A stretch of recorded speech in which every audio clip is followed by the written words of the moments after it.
અરવલ્લી ખાતે મોડાસા શહેરની ટ્રાફિક સમસ્યા દૂર કરવા કાર્યવાહી શરૂ કરાઈ। જિલ્લા એસપીના માર્ગદર્શન હેઠળ વાહન ટોઈંગ અભિયાન ટ્રાફિકમાં અડચણરૂપ વાહનોનું કડક ટોઈંગ કરાશે। નગરપાલિકા અને ટ્રાફિક પોલીસની સંયુક્ત કાર્યવાહી। મુખ્ય માર્ગો સહિત શહેરભરમાં અભિયાન અમલમાં। ખોટું પાર્કિંગ કરનારા સામે પગલાં લેવાશે। નાગરિકોનો સહકાર જરૂરી છે।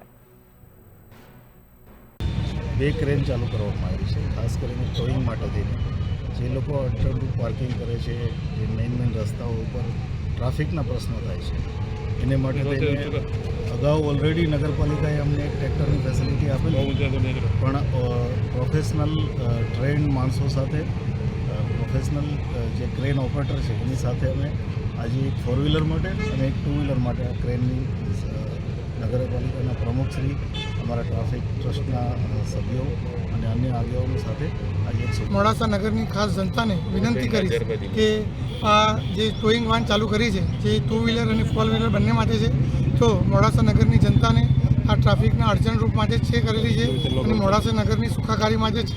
તો દરેકે આની વિનંતી કે આનું ધ્યાન દોરે અને ખાસ વિનંતી કે જે પાટાની અંદર આપ વ્હીકલ મૂકો છો એની અંદર જ આપ મૂકો તેવી મારી નમ્ર વિનંતી છે।